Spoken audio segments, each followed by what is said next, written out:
Hello student, I am your Pawan sir, mathematics faculty at motion Muzaffarpur. और आज मैं आप लोगों को कुछ एग्जाम्स के टिप्स बताने वाला हूं जो जेईई मेंस के एग्जाम जनवरी अटेम्प्ट होने वाला है, ठीक है, उसके लिए, जिससे आप अच्छे तरीके से एग्जाम क्रैक कर सको, ठीक है। तो पहली बात तो मैं ये मेनली तो मैं मैथ्स के बारे में बताने वाला हूँ, ठीक है, लेकिन ये बात इंपॉर्टेंट है कि आपको तीनों सब्जेक्ट को ध्यान देना पड़ेगा, ठीक है। लेकिन अगर आपका तीनों सब्जेक्ट सही नहीं है तो एटलीस्ट 2 सब्जेक्ट इतना होना चाहिए कि आप टोटल मिला करके 35 to 40 क्वेश्चन सही कर पाओ, ठीक है। एटलीस्ट 2 क्वेश्चन ऐसा होना चाहिए, 2 सब्जेक्ट ऐसा होना चाहिए, ठीक है। तो आप कोशिश करो कि तीनों सब्जेक्ट सही हो जाए, भले एक सब्जेक्ट में कम से कम हो सके, लेकिन कुछ तो हो सके, 7-8 क्वेश्चन तो हो सके एक सब्जेक्ट में, ठीक है। लेकिन बाकी 2 सब्जेक्ट को आप स्ट्रांग रखो, ठीक है। अब इसके बाद आते हैं हम लोग मेन मैथ में। अच्छा, इसके पहले मैं एक और बात बता देता हूं कि केमिस्ट्री जो है, केमिस्ट्री को आप जरूर सही कर लो, ठीक है, क्योंकि भले मैं मैथ्स के बारे में बताऊंगा, लेकिन केमिस्ट्री आप सही से कर लोगे तो केमिस्ट्री बहुत ही स्कोरिंग सब्जेक्ट है। और आपको अगर केमिस्ट्री अच्छा हो गया तो टाइम जो है ना, वो आपको मैथ और फिजिक्स करने के लिए ज्यादा टाइम मिल जाएंगे, ठीक है। जैसे मान लो अगर आप केमिस्ट्री सॉल्व मतलब सही से कर लेते हो तो आप 35 से 40 मिनट में केमिस्ट्री कर लोगे, मैक्सिमम लगेंगे ना 35 से 40 मिनट, बहुत ज्यादा लगेंगे, ठीक है। तो 35-40 मिनट में अगर केमिस्ट्री कर लेते हो तो आपको बाकी जो ज्यादा टाइम मिलेंगे वो किस पे आप दोगे, मैथ्स और फिजिक्स पे दोगे, ठीक है। तो आप क्या करो कि मतलब केमिस्ट्री को तो सही कर ही लो, बाकी मैथ फिजिक्स में एक और होना चाहिए जो स्ट्रांग होना चाहिए आपका, दूसरा भले ही थोड़ा सा वीक हो जाए, लेकिन कोशिश करो कि तीनों सब्जेक्ट को हम लोग लेकर के चलें, ठीक है। अच्छा, मैथ्स के बारे में जानते हैं। मैथ्स के बारे में आपको क्या करना चाहिए जिससे आपका मतलब सोचने की बात ना रहे कि हाँ मेरा सिलेक्शन हो गया है, नहीं, क्या क्या आपको स्ट्रांग करना है, ठीक है। देखो, पहली बात तो ये है कि कुछ चैप्टर्स ऐसे हैं ना को जो आराम से निकलते हैं एग्जाम में, मतलब आपको निकल ही जाएंगे और उससे क्वेश्चन आते ही आते हैं, ठीक है। हर साल का पेपर उठाकर देखो, 2022, 21, 20, 19 कोई भी पेपर उठाकर देखो तो एक क्वेश्चन आएंगे ही आएगा और वो क्वेश्चन निकलने वाले होते हैं, ठीक है। ऐसा नहीं कि हाँ हम बहुत ज्यादा लगे हुए प्रैक्टिस कर रहे हैं फिर भी एग्जाम में गए तो फंस गए क्वेश्चन में, ऐसा कुछ नहीं है, ठीक है। तो वैसे चैप्टर को तो छोड़ना नहीं चाहिए, क्योंकि वैसे चैप्टर सारे बच्चे करते हैं। वैसे चैप्टर अगर आपको रैंक भी चाहिए ना, अच्छा रैंक भी चाहिए, तब भी वैसे चैप्टर को नहीं छोड़ना है, और अगर आपको सिलेक्शन चाहिए तब भी वैसे चैप्टर को नहीं छोड़ना है, ठीक है। तो वैसे चैप्टर कौन कौन से, तो पहली बात, वैसे चैप्टर कुछ सिलेक्टेड चैप्टर हैं। सबसे सिंपल वाला जो चैप्टर होता है जो सारे बच्चे करते हैं, ठीक है, वो होता है स्टैटिक्स और मैथमेटिकल रीजनिंग, ठीक है। 2 चैप्टर जो ऐसे हैं जो हर साल के पेपर उठा करके देखो क्वेश्चन आएंगे ही, तो वो आपको करना ही है, ठीक है, स्टैटिक्स और मैथमेटिकल रीजनिंग, ठीक है। इसके बाद आ जाओ, इसके बाद कुछ और चैप्टर हैं जो आपको करना है, जिससे आराम से आप आसानी से एग्जाम में जाकर के सॉल्व कर सकते हो, ठीक है। 3D वेक्टर कर लो, ठीक है। देखो, स्टैटिक से एक क्वेश्चन आएंगे, मैथमेटिकल रीजनिंग से एक क्वेश्चन आएंगे, ठीक है, और वो होने वाले होंगे। 3D और वेक्टर से कर लो। 3D और वेक्टर से क्या होगा, 3D बिल्कुल सिंपल केमिस्ट्री की जैसा 3D है, ठीक है। जैसे केमिस्ट्री में फार्मूला वगैरह होते हैं वैसे 3D में फार्मूला है, सिंपल, आपको अप्लाई करने आना चाहिए कैसे करना है, ठीक है। तो 3D तो कर ही लो, ठीक है। वेक्टर में भले स्टार्टिंग में थोड़ा सा कैलकुलेशन वगैरह हो सकता है, बाकी के जो है लास्ट में scalar triple product, vector triple product, ये सब जो बिल्कुल इजी होते हैं, ठीक है, और एक क्वेश्चन आ ही जाते हैं, ठीक है। तो इसलिए वेक्टर भी कर लो, 3D भी कर लो, ठीक है। और आपको वेक्टर 3D से क्वेश्चन जो आएंगे वो 2 से ज्यादा आएंगे, मतलब 3 कम से कम रखो, 3 क्वेश्चन, एटलीस्ट 3 क्वेश्चन रख लो कि वेक्टर 3D से एटलीस्ट 3 क्वेश्चन आ जाएंगे, ठीक, 3 से ज्यादा आ जाएंगे, ठीक है। वेक्टर 3D से मुझे लग रहा है 2 क्वेश्चन आ जाना चाहिए, ठीक है। और अगर कम से कम आया तो 3D वेक्टर मिला करके 3 क्वेश्चन तो पक्का आएंगे, ठीक है। तो 3 क्वेश्चन आप ये रख लो, ठीक है।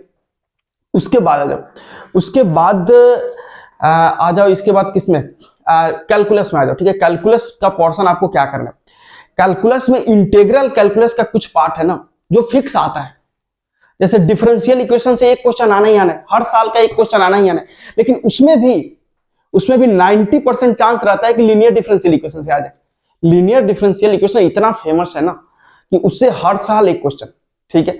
कभी कभी भले ही मिस हो गया, होमोजेनियस से आ गया या किसी और टॉपिक से आ गया डिफरेंशियल में, लेकिन लीनियर डिफरेंशियल इक्वेशन तो छोड़ना मत, ठीक है। लीनियर डिफरेंशियल इक्वेशन तो करना ही है, डिफरेंशियल इक्वेशन के अंदर जाकर के लीनियर डिफरेंशियल इक्वेशन आपको करना ही है, क्योंकि वो मेंस में भी आएंगे, एडवांस में भी आएंगे, ठीक है। उसके बाद आ जाओ, डिफरेंशियल के पहले आ जाओ एरिया अंडर कर्व। प्रॉब्लम उसमें क्या आता है, ग्राफ ड्रॉ करने में, ग्राफ ड्रॉ करने के लिए आपको कुछ थोड़ी प्रैक्टिस चाहिए, कुछ स्टेप्स चाहिए। अगर आप ग्राफ ड्रॉ करने वाला कर लेते हो तो एरिया अंडर कर्व का बहुत ही आसान क्वेश्चन आता है, सिंपल इंटीग्रेशन आते हैं, ठीक है। तो AUC एरिया अंडर कर्व आपको छोड़ना नहीं, ठीक है। एक एरिया अंडर कर्व करो, एक डिफरेंशियल इक्वेशन करो, ठीक है। डिफरेंशियल इक्वेशन में लीनियर पे फुल कमांड होना चाहिए, लीनियर डिफरेंशियल इक्वेशन पे, उसके हर टाइप के जो बर्नौली ट्रांसफॉर्मेशन है वो सब प्रैक्टिस अच्छे से करना, ठीक है। उसके बाद आ जाओ इधर डिफिनिट इंटीग्रेशन, ठीक है। डिफिनिट इंटीग्रेशन में देखो दो टॉपिक है ना, वो थोड़ा सा ज्यादा इंपॉर्टेंट है। वो कौन कौन से? एक तो लेबनिज थ्योरम हो गया, और एक लेबनिज थ्योरम के बाद R/N rule, integration as a sum of limit, ठीक है।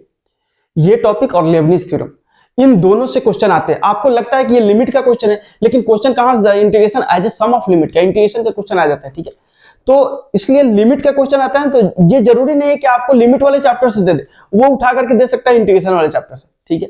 तो इसलिए डिफिनिट इंटीग्रेशन में integration as a sum of limit और लेबनिज थ्योरम, ठीक है, ये दो टॉपिक स्ट्रांग होना चाहिए। और साथ में प्रॉपर्टीज लगाना, क्योंकि प्रॉपर्टीज लगाने से भी कई बार क्वेश्चंस आते हैं, तो प्रॉपर्टीज यूज करना, फिर integration as a sum of limit और ये वाला लेबनिज थ्योरम, ठीक है। ये तीन टॉपिक डिफिनिट इंटीग्रेशन का अच्छे से आना चाहिए, ठीक है। इनडिफिनिट का उतना पार्ट कर लो कि आपको कहीं पे अप्लाई करना हो तो सोचना ना पड़े इनडिफिनिट में, ठीक है। क्योंकि इनडिफिनिट में सब्स्टिट्यूशन का क्वेश्चन जब आते हैं तो आपको सोचना पड़ जाता है कि क्या रखें कि हमारा सब्स्टिट्यूशन से आसानी से हो जाए, लेकिन कई बार माइंड पे स्ट्राइक नहीं करता, ठीक है। तो इसका मतलब ये नहीं कि हम लोग इंडिफिनिट पे फुल कमांड करते जाएं और एक क्वेश्चन आया अगर वहां पे स्ट्राइक नहीं किया तो हो गया प्रॉब्लम, ठीक है। तो इसलिए इंडिफिनिट आप अच्छे से कर लो, लेकिन 100% भरोसा मत रखो कि ऐसा ही क्वेश्चन आ जाए जो हम सब्स्टिट्यूशन लगा ही देंगे, ठीक है। हो सके कुछ अटपटा सा आ जाए, ठीक है। तो इसलिए आप कर लो, इंडिफिनिट भी कर लो, लेकिन मेन फोकस कहां पे रखना है? डिफिनिट पे रखना है, फिर उसके बाद एरिया अंडर कर्व पे रखना है, और फिर उसके बाद डिफरेंशियल इक्वेशन पे रखना है। तीन टॉपिक पे मेन फोकस रखना है, ठीक है, ठीक है ना। अब आ जाओ पीछे आ जाते हैं, ठीक है, डिफरेंशियल कैलकुलस में। डिफरेंशियल कैलकुलस में आपको क्या करना है? डिफरेंशियल कैलकुलस में आप क्या करो, एओडी तो कर लो, एओडी कर लो, क्योंकि एक क्वेश्चन आपको मिल जाएंगे, मैक्सिमा मिनिमा और इंक्रीजिंग डिक्रीजिंग, इसको रिलेट करके दे देगा एक क्वेश्चन, ठीक है, या टेंजेंट नॉर्मल से दे दे, ठीक है। तो एओडी वाला पार्ट कर लो, कम से कम 1 से 2 क्वेश्चन आराम से आ जाएंगे। एक क्वेश्चन तो फिक्स रखो कि आएगा, ठीक है, एओडी का एक क्वेश्चन फिक्स रखो, आएगा, ठीक है। और उसके पहले डिफरेंशिएशन वगैरह आना चाहिए, हो सके कभी आ भी जाता है, नहीं भी आता है, ठीक है, लेकिन इसका एप्लीकेशन रहता है। जैसे इंटीग्रेशन का एप्लीकेशन है आगे, वैसे डिफरेंशिएशन का एप्लीकेशन है आगे, ठीक है। तो इसलिए एओडी वाला पार्ट कर लो, ठीक है। और उसके पहले आ जाओ लिमिट, ठीक है, लिमिट का एक क्वेश्चन आ जाता है, ठीक है, तो लिमिट कर लेना अच्छे से, लेकिन ऐसा जरूरी नहीं कि लिमिट वाले चैप्टर से आ जाए, वो सम ऑफ लिमिट से भी आ सकता है, ठीक है। तो इसलिए लिमिट वाला देख लेना, ठीक है, लिमिट वाला भी चैप्टर अच्छे से आना चाहिए, ठीक है। अब फंक्शन में आ जाओ, फंक्शन से एक क्वेश्चन आता है, फंक्शन इंपॉर्टेंट है, ठीक है। देखो फंक्शन में क्या क्या इंपॉर्टेंट है, फंक्शन में डोमेन रेंज आना चाहिए, ठीक है। उसके बाद टाइप्स ऑफ फंक्शन के चांसेस बहुत ज्यादा रहते हैं, 1 1 ऑन 2 इनटू मेनी 1, ये सब जो टाइप्स ऑफ फंक्शन है, ठीक है, ये इंपॉर्टेंट है, ठीक है। ये मतलब आप स्टार कर लो कि इससे क्वेश्चन आने के 90% चांसेस है, ठीक है। तो ये वाला टॉपिक कर लो, ठीक है। डोमेन रेंज आपको अच्छे से आना चाहिए, ठीक है। तो ये सारे ये हमारा हो गया किसका? डिफरेंशियल कैलकुलस का पार्ट, ठीक है, ये डिफरेंशियल कैलकुलस का हो गया, ठीक है। इंटीग्रल कैलकुलस हमने देख लिया, फिर उसके बाद हमने क्या देख लिया? वेक्टर 3D देख लिया, स्टैटिक्स देख लिया, और क्या देख लिया? स्टैटिक्स के बाद हमने क्या देख लिया? स्टैटिक्स के बाद हमने मैथमेटिकल रीजनिंग देख लिया, ठीक है। इतना पार्ट्स हमारा हो गया, ठीक है। लेकिन इसके अलावा आपको और क्या करना है? और आपको करना है मैट्रिक्स डिटर्मिनेंट में जाओ, और मैट्रिक्स डिटर्मिनेंट में डिटर्मिनेंट्स का वो पोर्शन जहां लीनियर इक्वेशन सॉल्व करते हैं, डिटर्मिनेंट्स में लीनियर इक्वेशन सॉल्व करने वाला जो पार्ट है उससे एक क्वेश्चन आता है, ठीक है। वो मतलब वो समझो कि सिर्फ लीनियर इक्वेशन, जैसे डिफरेंशियल इक्वेशन का लीनियर डिफरेंशियल इक्वेशन, वैसे डिटर्मिनेंट्स में सॉल्विंग लीनियर इक्वेशन, ठीक है, या क्रेमर्स रूल वगैरह कर लो, ठीक है, वही है क्रेमर्स रूल, वही है, वही सेम बात है, ठीक है। तो मतलब ये वाला टॉपिक कर लो। और मैट्रिक्स में क्या कर लो? मैट्रिक्स में इनवर्स मैट्रिक्स, एडजॉइंट मैट्रिक्स और ट्रांसपोज मैट्रिक्स, ठीक है। इन तीनों का प्रॉपर्टीज वाला पार्ट जरूर करना, प्रॉपर्टीज से क्वेश्चन की प्रैक्टिस आपकी होनी चाहिए, ठीक है। क्योंकि एक क्वेश्चन देखो, एक क्वेश्चन फिक्स रहेगा कि आपको जरूर आएगा एडजॉइंट, इनवर्स और ट्रांसपोज, इसके प्रॉपर्टीज से रिलेटेड क्वेश्चन आएगा, ठीक है। इसको प्रॉपर्टी से घुमा करके चेंज करके कुछ देगा निकालने के लिए, ठीक है। दूसरा क्या देगा? लीनियर डिफरेंशियल इक्वेशन, उससे क्वेश्चन घुमा करके दे सकता है, ठीक है। तो ये 2 पोर्शन कर लो, ठीक है। उसके बाद आ जाओ क्या? कोनिक सेक्शन में।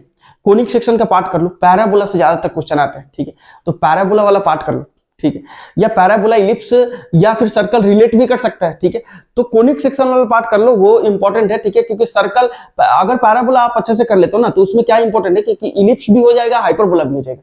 पैराबोला, इलिप्स, हाइपरबोला ये तीनों रिलेटेड है, ठीक है, तीनों आराम से, इलिप्स हाइपरबोला तो भाई भाई है, ठीक है, इलिप्स कर लिए तो हाइपरबोला हो गया, ठीक है, तो पैराबोला, इलिप्स, हाइपरबोला कर लो आराम से, 2 से 3 क्वेश्चन आराम से पकड़ में आ जाएंगे, ठीक है, और बहुत इंपॉर्टेंट है एडवांस के लिए तो और अच्छा, लेकिन हम लोग एडवांस का भी नहीं सोच रहे हैं, हम लोग सिर्फ जेईई मेंस का सोच रहे हैं, ठीक है।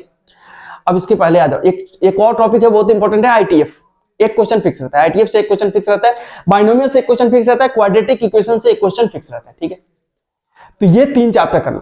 अब देखो ओवरऑल मैं क्वेश्चन गिनाता हूं, कितने क्वेश्चन आपके पकड़ में आराम से आ जाएंगे, ठीक है, एक क्वेश्चन आईटीएफ, एक क्वेश्चन बाइनोमियल, एक क्वेश्चन इधर आईटीएफ, बाइनोमियल और क्वाड्रेटिक, ठीक है, 3 क्वेश्चन हो गए, ठीक है, फिर इधर कोनिक सेक्शन 2 क्वेश्चन हो गए, 5 क्वेश्चन हो गए, फिर उसके बाद आ जाओ इधर लिमिट और फंक्शन 2 क्वेश्चन हो गए, 7 क्वेश्चन हो गए, फिर उसके बाद आ जाओ कौन से question, AOD 2 question, AOD different इधर डिफरेंशिएशन 1 से 2 क्वेश्चन, 8-9 क्वेश्चन हो गए, ठीक है। इंटीग्रल कैलकुलस में आ जाओ, इंटीग्रल कैलकुलस में आपके 3 से 4 क्वेश्चन जोड़ लो, क्योंकि एक आ गया डिफिनिट, फिर एयूसी और फिर डिफरेंशियल इक्वेशन, 13 से 14 क्वेश्चन हो गए, फिर उसके बाद आ जाओ क्या, वेक्टर 3D में 3 क्वेश्चन जोड़ लो, 17 क्वेश्चन हो गए, स्टैटिक्स से क्वेश्चन जोड़ लो, 18 क्वेश्चन हो गए, मैथमेटिक्स 19 क्वेश्चन हो गए, ठीक है, और इधर हमने सर्कल वर्कल तो ये सब नहीं किया ना, ठीक है, मतलब समझो कि 20 क्वेश्चन फिक्स है, ठीक है, 20 क्वेश्चन आप आराम से पकड़ सकते हो, इतना टॉपिक करने से 20 क्वेश्चन पकड़ सकते हो, 25 में से 30 में से टोटल 25 सॉल्व करने होते हैं, लेकिन 25 में से आप 20 क्वेश्चन सिर्फ ये चैप्टर अगर कर लेते हो तो 20 क्वेश्चन पकड़ में आ जाएंगे, ठीक है। अब 5 क्वेश्चन अगर और करना है आपको तो सारा चैप्टर ऑलमोस्ट होना चाहिए, वो कहीं से भी उठा करके दे सकते हैं, ट्रिगो से भी एक क्वेश्चन आ जाएगा, ठीक है, फिर उधर लिनियर क्या बोलते हैं, स्ट्रेट लाइन से भी आ जाएगा, सर्कल से भी आ जाएगा, ठीक है, तो ये सब चैप्टर्स भी 4-5 क्वेश्चन तो मिक्स हो ही जाते हैं, ठीक है। रिलेशन भी कर लो, रिलेशन भी इंपॉर्टेंट है, ठीक है। तो मेन जो हमने शुरू में चैप्टर गिने हैं ना, शुरू में जो चैप्टर गिने वो बहुत ही इंपॉर्टेंट है, अगर आप वो कर लेते हो तो सिलेक्शन फिक्स है, लेकिन करने के लिए क्या करना, नोट्स के एक क्वेश्चंस करना, ठीक है, जो अच्छे लेवल के नोट्स है उसके एक क्वेश्चन करना, फिर उसके बाद मॉड्यूल वगैरह है तो उसका एक एक्सरसाइज जरूर सॉल्व कर लो, और प्रीवियस ईयर के क्वेश्चन आराम से निकालना, ठीक है, प्रीवियस ईयर के क्वेश्चन अगर आप सॉल्व किए तो आराम से निकल जाएगा, ठीक है।